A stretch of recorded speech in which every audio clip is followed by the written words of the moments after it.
But if you had to say, like, these are the core things you have to do, you basically made it super, super simple. So you want to share Yeah, sure. some of those things? So really, I call it the 2 minutes, 5 years younger skincare routine because we put people on this very simple skincare routine and found that after 2 months, they would look upwards of 5 years younger. And we actually polled people online and say, okay, how much younger do you think these people look? And the average was about 5 years. So it's very simple, okay? You don't have to do a ton of different steps. You don't have to do a Korean 12-step skincare routine. Every morning, you want to start by cleansing your skin. Use a cleanser appropriate for your skin type. So if you've got oily skin, then go for more of a foaming cleanser. If you've got drier skin or sensitive skin, then a more milky or hydrating cleanser will work better. After that, apply an antioxidant serum. Vitamin C is the most common one, and most skincare lines have a vitamin C serum. Ideally, if you want to biohack and be a little more aggressive, then use a vitamin E serum as well, because there was a study that showed if you combine vitamin C and vitamin E, both of them are powerful antioxidants, that they work synergistically together to give you an even better beneficial effect. And then I do recommend a sunscreen at least SPF 30.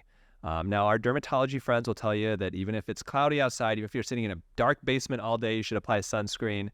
I encourage you, there's something therapeutic about getting the sun on your face. I live in Michigan, and in the middle of February, when the sun comes out, you'll see me getting the sun on my face because it's therapeutic. So, do what you feel is best for you. But as a plastic surgeon, I see people come in my office with skin cancer.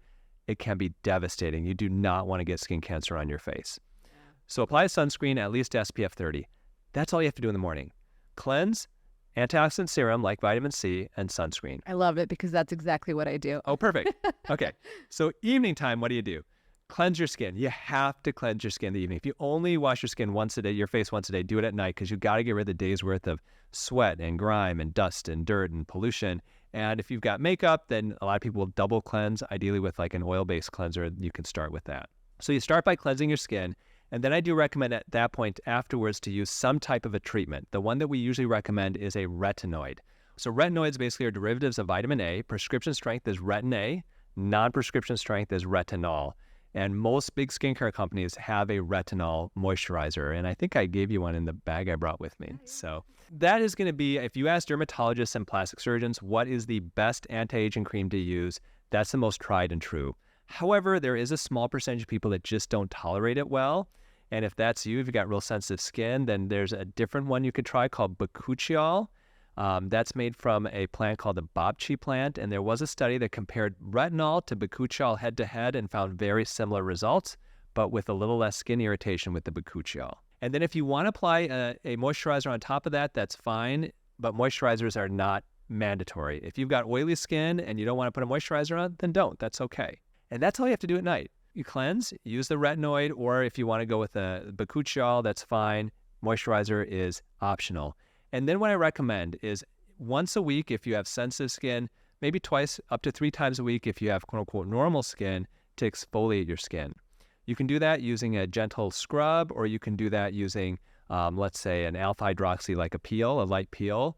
The idea behind exfoliating is you get the immediate effect where your skin's going to feel smoother, but you also get a cellular effect where when you exfoliate the skin, it sends a cellular signal to the deeper layers of skin to turn over more quickly and to get that skin more revved up. Because as we get older, the skin turnover slows down and we want to rev that skin turnover back up for more youthful, healthy skin.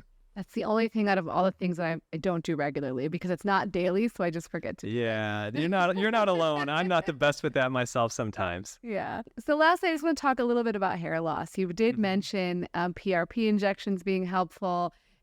What about, there's like red light headbands or red light for your head or other things that you found useful? Yeah, so really the first step, if you've got thinning hair, would be to look at the nutritional deficiencies that may contribute to it. So you could see a dermatologist. Sometimes they will actually draw labs and stuff. But for me, I go for the easy thing. There are all-in-one hair supplements out there. There's Nutritional, there's Viviscal, and others that you can try, and that's a first step, is just take these supplements. They have different things in them, from biotin to vitamin D to zinc, and other types of nutrition deficiencies that could contribute to hair loss. That's the first thing. Second thing is stress. Stress can contribute to hair loss. So if you're in a really stressful time of your life and you're finding that your hair is thinning, then I would encourage you to do some stress release activities. I have a lot of them in the book, from meditation to yoga to gratitude journals, and a lot of different things you can do. After that, I would recommend doing just what you mentioned, would be red light therapy. Essentially what it is they're helmets that have lasers in them. that are called low light lasers or cold lasers, where they don't work with heat. But the idea is that that laser energy is transferred to the follicles of your hair, causing your hair to go into a growth phase. And that's what you want to see. So I wear one myself. It's called the iRestore, and I wear it. It's 30 minutes every other day, and I just wear it while I watch TV or read a book or scroll my phone.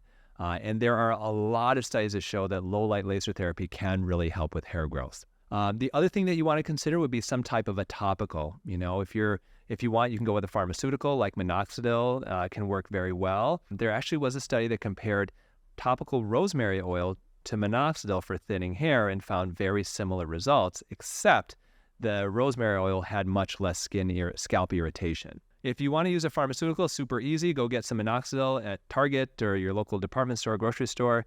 The other option would be to use rosemary oil. Just make sure if you're doing that, if it's a rosemary essential oil, you want to mix it with the carrier oil first. You don't want to just put essential oil on your scalp. That's too strong. And there are some commercially available rosemary hair oils that are already mixed for you. So those are kind of the basics. There are other things you can do that are invasive, like PRP injections. That would be the next step. If those things don't help you, then that would probably be the next step that I would recommend. Well, good to know, because I also use one of those red light helmets, and I think it's Oh, you do? great. Yeah. I mean, I think it helps. Yeah, I mean, your hair looks great to me, so.